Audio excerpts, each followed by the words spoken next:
తెలంగాణ ప్రజలందరికీ నమస్కారం. నేను మీ పావని గౌడ్. ఇవాళ నేను మేడిగడ్డ గురించి కొన్ని కీలక అంశాలు మీ ముందుకు తీసుకురావాలని అనుకుంటున్నా.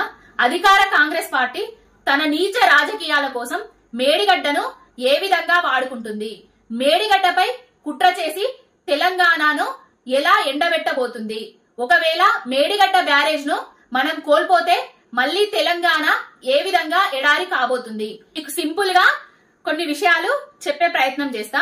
నేనీ మధ్య కాలంలో అదే బీఆర్ఎస్ ప్రభుత్వం పోయిన తర్వాత కాంగ్రెస్ ప్రభుత్వం అధికారంలోకి వచ్చిన తర్వాత నాకు తారసపడ్డ విషయాలు ఏంటంటే, రైతన్నలు నీళ్ల కోసం గోసపడుతున్నారు, రైతులకు సకాలంలో నీళ్లు అందట్లేదు, పంటలు ఎండిపోతున్నాయి, వీడియోలు తీసిన. మిడ్మానేరు ఎండిపోయింది, వీడియోలు తీసిన. ఎల్ఎండి ఎండిపోయింది, వీడియో తీసిన. 9.5 ఏండ్లల్లా కేసీఆర్ గారి పాలనలా ఎప్పుడూ ఎండిపోని చెక్ డ్యాంలు mid Maneru, upper Maneru, lower Maneru ఎందుకు ఎండిపోతుంది? అసలు నీళ్లు ఎందుకు అందుతలేవు? ఏం చేసిండ్రు? తెలంగాణలో ఎలక్షన్ ముందట కొన్ని విష ప్రచారాలు చేసి కాళేశ్వరం ప్రాజెక్టుల డొల్లా 1,00,000 కోట్ల అవినీతి జరిగింది, 1 ఎకరానికి కూడా నీళ్లు అందియలేదు అని విష ప్రచారాలు చేసిర్రు. మరి కాళేశ్వరం ప్రాజెక్టుల పిల్లర్ కుంగిన తర్వాత అది ఎందుకు కుంగింది, ఎవరు కుంగింది, మానవ తప్పిదమా, ప్రకృతి వైపరీత్యమా, దాని తర్వాత తెలుసుకుందాం మనం. అది మనం కాదు తేల్చాల్సింది, నిపుణులు తేల్చాలే, ఆ తర్వాత తెలుసుకుందాం.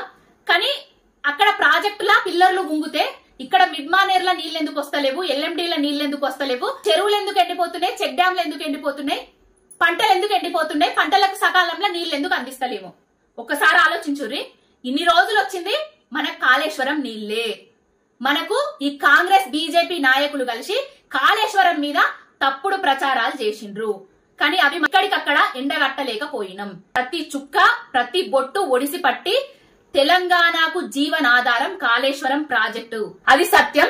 అది ఏ విధంగానో నేను చూపెడతా. అసలు కాళేశ్వరం ప్రాజెక్టు వల్ల ఏ విధంగా నీళ్లు వస్తున్నాయో నేను చెప్తా ఇప్పుడు. ఇది కాళేశ్వరం ప్రాజెక్టు లైన్ డయాగ్రామ్ అన్నమాట. మనం గోదావరి నదిని మొత్తం 3 భాగాలుగా చూడాలి. ఏంటంటే ఇగో 3 భాగాలుగా చూడాలి. 3 భాగాలు. ఎస్ఆర్ఎస్పీకి ఇగో ఇక్కడ ఎస్ఆర్ఎస్పీ ఉన్నది. ఎస్ఆర్ఎస్పీకి పైన ఉన్న భాగం ఎగువ గోదావరి. ఎస్ఆర్ఎస్పీ నుంచి అన్నారం బ్యారేజ్ దగ్గర దాకా ఉన్న భాగం మధ్య గోదావరి. దాని తర్వాత కాళేశ్వరం వద్ద ఇగో ప్రాణహిత నది కలిసి కింది నుంచి దిగువ గోదావరి. ఇట్లా గోదావరిని 3 భాగాలుగా చూడాలి. అయితే మనకు ఎగువ గోదావరిలా నీళ్లు లేవు, మధ్య గోదావరిలా నీళ్లు లేవు, దిగువ గోదావరిలో మాత్రమే నీళ్లు ఉంటాయి. ఎందుకంటే గోదావరి ఉపనది అయిన ప్రాణహిత నది కలిసిన తర్వాతనే గోదావరిలో నీళ్లు ఉన్నాయి.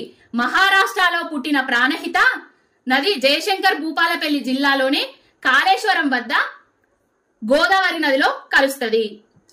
అలా కిందికి 28 కిలోమీటర్ల దూరం వెళ్లిన తర్వాత మేడిగడ్డ బ్యారేజ్ ఉంటది. ఇక్కడ మేడిగడ్డ బ్యారేజ్ ఉంటది.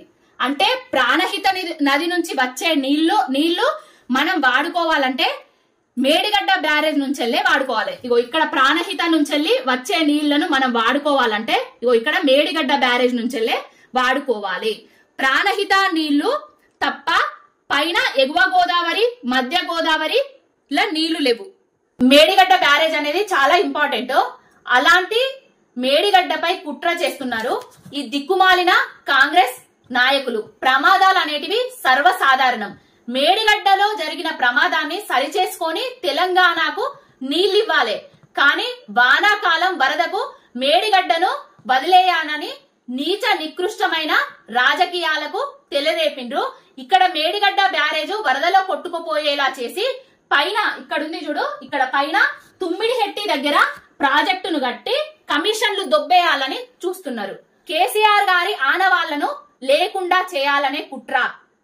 అసెంబ్లీ సాక్షిగా కేసీఆర్ గారి ఆనవాళ్లు లేకుండా చేస్తా అని గుంపు మేస్త్రి చెప్పిండు. అదే విధంగా కేసీఆర్ గారి ఆనవాళ్లు అంటే ఏంటిది? తెలంగాణ అంటేనే కేసీఆర్ అంటే తెలంగాణ అంటే కేసీఆర్. కాళేశ్వరం, ఆ కాళేశ్వరం ప్రాజెక్టును వరదల్లో కొట్టుకుపోయేలా చేసి ఇంకా నీచమైన రాజకీయాలు చేయాలని ఈ కాంగ్రెస్ ప్రభుత్వం పథకం పన్నుతుంది. నీచమైన రాజకీయాలకు తెరలేపాలని కేసీఆర్ గారి మీద బురద జల్లాలని చూస్తుంది. అంతే తప్ప ఇలా కాంగ్రెస్ ప్రభుత్వం చేసేది ఏం లేదు. తస్మాత్ జాగ్రత్త. తెలంగాణ ప్రజలారా, మేడిగడ్డను కాపాడుకుందాం, మన నీళ్లను మనం వాడుకుందాం. జై తెలంగాణ, జై కేసీఆర్.